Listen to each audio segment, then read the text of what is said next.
a dark period for the Israelites, who were oppressed by the Philistines for 40 years. In the town of Zorah, there lived a man named Manoah from the tribe of Dan. Manoah's wife was barren and had no children. One day the angel of the Lord appeared to her and said, "You are barren and childless, but you are going to become pregnant and give birth to a son. Now see to it that you drink no wine or other fermented drink, and that you do not eat anything unclean. You will become pregnant and have a son whose head is never to be touched by a razor, because the boy is to be a Nazirite, dedicated to God from the womb. He will take the lead in delivering Israel from the hands of the Philistines. He will take the lead in delivering Israel from the hands of the Philistines." Excited and amazed, the woman ran to tell her husband about the angel's message. Manoah prayed to the Lord, asking him to send the angel again to teach them how to bring up the boy. God heard Manoah's prayer, and the angel returned. Manoah asked the angel, "When your words are fulfilled, what is to be the rule that governs the boy's life and work?"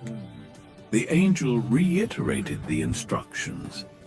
Manoah's wife must do all that he had commanded her. Soon after, Manoah's wife gave birth to a son, and they named him Samson. As Samson grew, the Lord blessed him, and the Spirit of the Lord began to stir him while he was in Mahanedan, between Zorah and Eshtaol. As a young man, Samson went down to Timnah, where he saw a Philistine woman. He returned home and told his parents, "I have seen a Philistine woman in Timnah. Now get her for me as my wife." His parents were dismayed that he wanted to marry a Philistine, asking, "I have seen a Philistine woman in Timnah. Now get her for me as my wife." His parents were dismayed that he wanted to marry a Philistine, asking, "Isn't there an acceptable woman among your relatives or among all our people? Must you go to the uncircumcised Philistines to get a wife?" But Samson insisted, "Get her for me. She's the right one for me." His parents did not know that this was from the Lord, who was seeking an occasion to confront the Philistines. Samson encountered a young lion. The forest was dense, and the path narrow, when suddenly a roar pierced the air. A young lion, fierce and wild, charged at Samson. The Spirit of the Lord came powerfully upon him, and with a surge of divine strength, Samson tore the lion apart with his bare hands, as one might tear a young goat. The carcass of the lion lay in pieces, a testament to Samson's incredible strength. But he told neither his father nor his mother what he had done. Later, when he returned to marry the woman, he turned aside to look at the lion's carcass. In it he saw a swarm of bees and some honey. He scooped out the honey with his hands and ate it as he went along. When he rejoined his parents, he gave them some. and they too ate it. But he did not tell them that he had taken the honey from the lion's carcass. At the wedding feast in Timnah, Samson proposed a riddle to his 30 Philistine companions. "Let me tell you a riddle," Samson said to them. "If you can give me the answer within the 7 days of the feast, I will give you 30 linen garments and 30 sets of clothes. If you can't tell me the answer, you must give me 30 linen garments and 30 sets of clothes." "Tell us your riddle," they said. "Let's hear it." He replied, "Out of the eater, something to eat. Out of the strong, something sweet." For 3 days, they could not give the answer. On the 4th day, they said to Samson's wife, "Coax your husband into explaining the riddle for us, or we will burn you and your father's household to death. Did you invite us here to steal our property?" Then Samson's wife threw herself on him, sobbing, "You hate me. You don't really love me. You've given my people a riddle, but you haven't told me the answer. I haven't even explained it to my father or mother," he replied. "So why should I explain it to you?" She cried the whole 7 days of the feast. So on the 7th day, he finally told her because she continued to press him. She in turn explained the riddle to her people. Before sunset on the 7th day, the men of the town said to him, "What is sweeter than honey? What is stronger than a lion?" Samson said to them, "If you had not plowed with my heifer, you would not have solved my riddle." Then the Spirit of the Lord came powerfully upon him. He went down to Ashkelon, struck down 30 of their men, stripped them of everything, and gave their clothes to explain the riddle. Burning with anger, he returned to his father's home, and Samson's wife was given to one of his companions who had attended him at the feast. Later on, during the wheat harvest, Samson took a young goat and went to visit his wife. He said, "I'm going to my wife's room," but her father would not let him go in. "I was so sure you hated her," he said, "that I gave her to your companion. Isn't her younger sister more attractive? Take her instead." Samson said to them, "This time I have a right to get even with the Philistines. I will really harm them." So he went out and caught 300 foxes and tied them tail to tail in pairs. He then fastened a torch to every pair of tails, lit the torches, and let the foxes loose in the standing grain of the Philistines. Fields were ablaze. The smell of burning crops filled the air, and the cries of the Philistines echoed as their livelihood went up in flames. He burned up the shocks and standing grain together with the vineyards and olive groves. When the Philistines asked, "Who did this?" they were told, "Samson, the Timnite son-in-law, because his wife was given to his companion." So the Philistines went up and burned her and her father's house down. Samson said to them, "Since you've acted like this, I swear that I won't stop until I get my revenge on you." He attacked them viciously and slaughtered many of them. Then he went down and stayed in a cave in the rock of Etam. The Philistines went up and camped in Judah, spreading out near Lehi. The people of Judah asked, "Why have you come to fight us?" "We have come to take Samson prisoner," they answered, "to do to him as he did to us."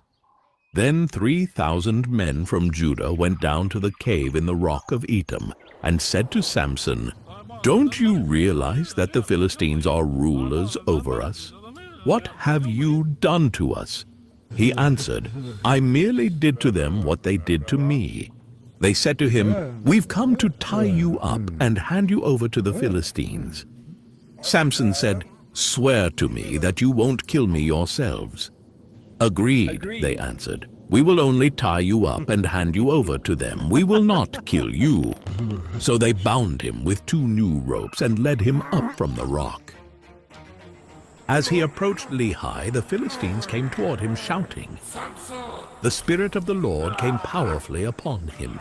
The ropes on his arms became like charred flax, and the bindings dropped from his hands. Finding a fresh jawbone of a donkey, he grabbed it and struck down 1,000 men. The ground was littered with the fallen, Samson standing tall, bloodied but victorious, the jawbone clutched in his hand. Then Samson said, "With a donkey's jawbone I have made donkeys of them. With a donkey's jawbone I have killed 1,000 men." When he finished speaking, he threw away the jawbone, and the place was called Ramath Lehi. Because he was very thirsty, he cried out to the Lord, "You have given your servant this great victory. Must I now die of thirst and fall into the hands of the uncircumcised?" Then God opened up the hollow place in Lehi, and water came out of it. When Samson drank, his strength returned, and he revived. So the spring was called En-Hakkore, and it is still there in Lehi. One day, Samson went to Gaza, where he saw a beautiful woman. He went in to spend the night with her. The people of Gaza were told, "Samson is here." So they surrounded the place and lay in wait for him all night at the city gate. They made no move during the night, saying, "At dawn we'll kill him." But Samson lay there only until the middle of the night. Then he got up and took hold of the doors of the city gate, together with the 2 posts, and tore them loose, bar and all. He lifted them to his shoulders and carried them to the top of the hill that faces Hebron. The sheer power required to uproot and carry city gates was a display of Samson's incredible strength and defiance. Some time later, he fell in love with a woman in the valley of Sorek, whose name was Delilah. The rulers of the Philistines went to her and said, "See if you can lure him into showing you the secret of his great strength, and how we can overpower him so we may tie him up and subdue him. Each one of us will give you 1,100 shekels of silver." So Delilah said to Samson, "Tell me the secret of your great strength and how you can be tied up and subdued." Samson answered her, "If anyone ties me with 7 fresh bowstrings that have not been dried, I'll become as weak as any other man." Then the rulers of the Philistines brought her 7 fresh bowstrings that had not been dried, and she tied him with them. With men hidden in the room, she called to him, "Samson, the Philistines are upon you." But he snapped the bowstrings as easily as a piece of string snaps when it comes close to a flame. Then Delilah said to Samson, "You have made a fool of me. You lied to me. Come now, tell me how you can be tied." He replied, "If you weave the 7 braids of my head into the fabric on the loom and tighten it with the pin, I'll become as weak as any other man." So while he was sleeping, Delilah took the 7 braids of his head, wove them into the fabric, and tightened it with the pin. Again she called to him, "Samson, the Philistines are upon you." He awoke from his sleep and pulled up the pin and the loom with the fabric. Then she said to him, "How can you say, 'I love you,' when you won't confide in me? This is the 3rd time you have made a fool of me and haven't told me the secret of your great strength." With such nagging, she prodded him day after day until he was sick to death of it. So he told her everything. "No razor has ever been used on my hair," he said, "because I have been a Nazirite dedicated to God from my mother's womb. If my head were shaved, my strength would leave me, and I would become as weak as any other man." When Delilah saw that he had told her everything, she sent word to the rulers of the Philistines, "Come back once more. He has told me everything." So the ruler turned with the silver in their hands. After putting him to sleep on her lap, she called for someone to shave off the 7 braids of his hair, and so began to subdue him, and his strength left him. Then she called, "Samson, the Philistines are upon you!" He awoke from his sleep and thought, "I'll go out as before and shake myself free." But he did not know that the Lord had left him. Then the Philistines seized him, gouged out his eyes, and took him down to Gaza. Binding him with bronze shackles, they set him to grinding grain in the prison. But the hair on his head began to grow again after it had been shaved. With bronze shackles, they set him to grinding grain in the prison. But the hair on his head began to grow again after it had been shaved. Now the rulers of the Philistines assembled to offer a great sacrifice to Dagon, their god, and to celebrate, saying, "Our God has delivered Samson, our enemy, into our hands." When the people saw him, they praised their God, saying, "Our God has delivered our enemy into our hands, the one who laid waste our land and multiplied our slain." While they were in high spirits, they shouted, "Bring out Samson to entertain us," and he performed for them. When they stood him among the pillars, Samson said to the servant who held his hand, "Put me where I can feel the pillars that support the temple, so that I may lean against them." Now the temple was crowded with men and women. All the rulers of the Philistines were there, and on the roof were about 3,000 men and women watching Samson perform. Then Samson prayed to the Lord, "Sovereign Lord, remember me. Please God, strengthen me just once more, and let me with one blow get revenge on the Philistines for my 2 eyes." Then Samson reached toward the 2 central pillars on which the temple stood, bracing himself against them, his right hand on the one and his left hand on the other. Samson said, "Let me die with the Philistines." Then he pushed with all his might, and down came the temple on the rulers and all the people in it. The ground shook, the walls crumbled, and the cries of the Philistines filled the air as the temple collapsed. Thus he killed many more when he died than while he lived. Then his brothers and his father's whole family went down to get him. They brought him back and buried him between Zorah and Eshtaol in the tomb of Manoah his father. He had led Israel 20 years. The life of Samson is a powerful reminder of how God can use even flawed individuals to accomplish his purposes. Samson's extraordinary strength was matched only by his human weaknesses. Yet, in the end, he fulfilled his divine mission. Through his life, we learn about the importance of faith, the dangers of temptation,